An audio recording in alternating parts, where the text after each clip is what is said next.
नमो तस् भगवतो अरहतो सम्मा संबुद्धिस्स। बौद्ध भारत में आप सभी का बहुत बहुत स्वागत है। सभी धम्म मित्रों को सप्रेम जय भीम, नमो बुद्धाय। जातक अट्ठकथा का प्रथम भाग चल रहा है। इसमें 63वां जातक है, तक्क जातक। इसमें भगवान कहते हैं, यह गाथा भी जेतवन की है। कोदना अकतयू चाती। यह गाथा भी शास्त्रा ने जेतवन में विहार करते समय एक आसक्त चित्त बिच्छू के संबंध में कही। वर्तमान कथा। शास्त्रा ने बिच्छू, क्या तू सचमुच उत्कंठित है, पूछकर उसके हाँ सचमुच कहने पर स्त्रियां अकृतज्ञ होती हैं, मित्रों में फूट डालने वाली होती हैं। तू क्यों उनके प्रति चंचल हुआ है, कह पूर्व जन्म की कथा कही। अतीत कथा। पूर्व समय में वाराणसी में राजा ब्रह्मदत्त के राज करते समय बोधसत्व ऋषि प्रवज्जा के अनुसार प्रवज्जित हो गंगा के किनारे आश्रम बना समापत्तियों और अभिज्ञा की प्राप्ति कर ध्यान में रत हो सुखपूर्वक रहते थे। उस समय वाराणसी के सृष्टि की एक दुष्ट कुमारी नामक चंड स्वभाव, कठोर स्वभाव की एक कन्या थी। वह दासों को, सेवकों को अधिक्षेप करती, गाली देती, मारती थी। एक दिन परिवारजन उसे लेकर वे गंगा पर खेलने के स्नान लिए गए। उनके खेलते खेलते सूर्यास्त का समय हो गया, बादल आ गए। सभी जन बादलों को देखकर इधर उधर भाग गए। श्रेष्ठी कन्या के दासों, सेवकों ने सोचा, आज हमें इससे छुट्टी पानी चाहिए, इसकी पीठ देखनी चाहिए। यह सोच वह उसे जल के भीतर ही छोड़ स्थल पर चले आए। वर्षा देव हुई, सूर्य भी अस्त हो गया, अंधेरा छा गया। उन्होंने इस लड़की के बिना ही घर जाकर वह कहाँ है कहने पर गंगा से तो पार हो गई थी, फिर हम नहीं जानते कि कहाँ चली गई। संबंधी जन ढूंढकर भी न देख पाए। वह चीखती चिल्लाती पानी में बहती अर्धरात्रि समय बोधसत्व की पर्णशाला के समीप पहुंची। उसने उसका शब्द सुन, यह स्त्री का शब्द है, मैं इसकी रक्षा करूंगा। सोच तिनकों की मसाल ले, नदी के किनारे जा, उसे देख, डर मत आश्वासन दे। उसने अपने हाथी सदृश बल से नदी में तैरते हुए जा उसे उठाकर आश्रम में ला, आग बनाकर दी। शीत दूर हो जाने पर मधुर फल फूल लाकर दिए। उनके खा चुकने पर कहाँ की निवासनी है, कैसे गंगा में गिर पड़ी, पूछा। उसने सारा व्रत बताया। तू यहीं रह, कह उसे 2-3 दिन पर्णशाला में रखा और स्वयं खुले में रह। 2-3 दिन के बाद अब जा, कहा। वह इस तपस्वी का ब्रह्मचर्य खंडित कर इससे साथ लेकर जाऊंगी, सोच नहीं गई। समय बीतते बीतते स्त्री माया और स्त्री लीला दिखा उसने उस तपस्वी का ब्रह्मचर्य खंडित कर उसके ध्यान का लोप कर दिया। वह उसे लेकर वन प्रांतर में ही निवसने लगा। तब उसने उससे कहा, आर्य जंगल में रहने से हमें क्या लाभ, आबादी की जगह जन स्थान पर चलें। उसे लेकर वह एक सीमांत ग्राम में जा मट्ठा बेचकर जीविका कमा उसे पालने लगा। तक्र बेचकर जीविका अर्जित करने से उसका नाम तक तक्र पंडित पड़ गया। ग्रामवासियों ने उसे जीविका व्यय दे, हमें उचित अनुचित बताते हुए यहाँ रहें, कह ग्राम द्वार पर कुटिया बनवा उसमें बसाया। उस समय चोर पर्वत से उतरकर आसपास लूटमार किया करते थे। एक दिन उन्होंने उस गांव को लूटा और ग्रामवासियों से ही उनका सामान उठवाकर जाते समय उस श्रेष्ठी की लड़की को भी अपने निवास स्थान को ले गए। शेष सब जनों को छोड़ दिया गया, लेकिन चोरों के सरदार ने उसके रूप पर मुग्ध हो उसे अपनी भार्या बना लिया। बोधसत्व ने अमुक नामक कहाँ है, पूछा। चोरों के सरदार ने पकड़कर अपनी भार्या बना ली। यह सुनकर भी बोधसत्व, वह मेरे बिना वहाँ नहीं रहेगी, भाग कर आ जाएगी, सोच इसकी प्रतीक्षा करता हुआ वहीं रहने लगा।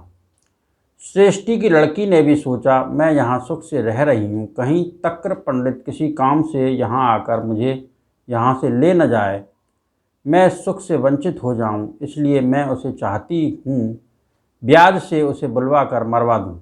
यह सोच उसने एक आदमी को बुलाकर, मैं यहाँ दुखी हूँ, तक्र पंडित आकर मुझे ले जाएं, संदेश भेजा। उस संदेश को सुन उस पर विश्वास कर जाकर ग्राम के द्वार पर पहुंच उसने संदेश भेजा। बाहर आकर उसने उसे देख, आर्य, यदि हम इस समय भागेंगे तो चोरों का सरदार हमारा पीछा कर हम दोनों को मार देगा, इसलिए रात को भागेंगे। यह कह उसे लिवा खिलाकर कमरे में बैठा कर साय चोरों के सरदार द्वारा शराब पीकर उसके उन्मत्त होने पर, स्वामी यदि इस समय अपने प्रतिद्वंदी को देख पाओ तो क्या करो? कहा, यह करूँगा, यह करूँगा। तो वह क्या दूर है, यहीं कमरे में बैठा है। चोरों के सरदार ने मसाल ले वहाँ जाकर उसे देख पकड़ घर के बीच में गिराकर कोहनी आग से यथेच्छ पीटा। वह पिटते समय और कुछ न कहकर केवल इतना ही कहता, कोदना अकतुयूं च पिषुणा मित्त दूबिका, क्रोधी अकृतज्ञ चुगलखोर मित्रों में फूट डालने वाली। इतना ही कहता चोर ने उसे पीठ बांधकर डाल दिया और स्वयं खाकर सो गया। उठने पर शराब का नशा उतरने के पश्चात फिर उसे पीटना शुरू कर दिया। वह चार शब्द ही कहता। चोर ने सोचा, इस प्रकार पीटे जाने पर भी और कुछ न कह, केवल चार शब्द ही कहता है, मैं इससे पूछूं। उससे पूछा, भो तू इस प्रकार पीटे जाने पर केवल यह चार शब्द ही किस कारण कहता है? तक्र पंडित ने तो सुन कह सारा व्रत प्रारंभ से कहा। मैं पहले वन में रहने वाला एक ध्यानी तपस्वी था। मैंने गंगा में बही जाती हुई इसको निकाल कर पाला। इसने मुझे प्रलोभन दे ध्यान से च्युत किया। मैं जंगल छोड़ इसका पालन पोषण करता हुआ सीमांत ग्राम में रहने लगा। इसने चोरों द्वारा यहाँ लाने पर मैं दुख से रह रही हूँ, मुझे आकर ले जाओ, मेरे पास संदेश भेज, मुझे यहाँ बुला। अब तुम्हारे हाथ में सौंप दिया, इस कारण मैं ऐसा कहता हूँ। चोर सोचने लगा, जिसने इस प्रकार के गुणवान उपकारी व्यक्ति के साथ इस प्रकार का व्यवहार किया, वह मेरे साथ क्या उपद्रव न करेगी, इसे हटाना चाहिए। उसने तक्र पंडित को आश्वासन दे उसे जगा, तलवार लेकर निकल चल, इस पुरुष को ग्राम द्वार पर मारूंगा, कह उसके साथ ग्राम से बाहर जा, इसे हाथ से पकड़, कह उस पुरुष को उसके हाथ में थमाते हुए तलवार लेकर तक्र पंडित को मारता हुआ सा उसी के दो टुकड़े कर फिर सिर से नहाकर कुछ दिन तक तक्र पंडित को प्रणीत भोजन से संतर्पित कर। अब कहाँ जाएगा? पूछा। तक्र पंडित ने, मुझे गृहस्थी से प्रयोजन नहीं, ऋषि प्रवज्ञा के अनुसार प्रवज्जित हो उसी जंगल में रहूँगा। कहा, तो मैं प्रवज्जित होऊंगा। दोनों प्रवज्जित हो उस अरण्य में आकर 5 अभिज्ञा और 8 समापत्तियां प्राप्त कर जीवन के अंत में ब्रह्मलोकगामी हुए। शास्ता ने यह 2 कथाएं कह परिणाम संगठित कर अब सम्मुत होने की अवस्था में यह गाथा कही। भिक्षु, जिस पर तू आसक्त है वह क्रोधी अकृतज्ञ चुगलखोर है, मित्रों में फूट डालने वाली है। भिक्षु, तू ब्रह्मचर्य का पालन कर, इससे तेरे ध्यान सुख का नाश नहीं होगा। भिक्षु, यह स्त्रियां कोदना आए क्रोध को रोक नहीं सकती, अकतुयों च बड़े से बड़े उपकार को भी भूल जाती हैं, नहीं जानती, पिषुणा च प्रेम को शून्य करने वाली ही बातचीत करती हैं, विभेद का मित्रों में फूट डालती हैं, भेद उत्पन्न करने वाली बातचीत ही करना इनका स्वभाव है। ऐसे दुर्गुणों पाप कर्मों से युक्त तुझे इनसे क्या? ब्रह्मचर्यं चर भिक्खु, यह जो मैथुन रहित परिशुद्ध ब्रह्मचर्य है उसे चर पालन कर। इस प्रकार तू इस ब्रह्मचर्य वास करते हुए अपने ध्यान सुख, मार्ग सुख, फल सुख से च्युत न होगा, इस सुख का त्याग नहीं करेगा, इस सुख से हीन न होगा।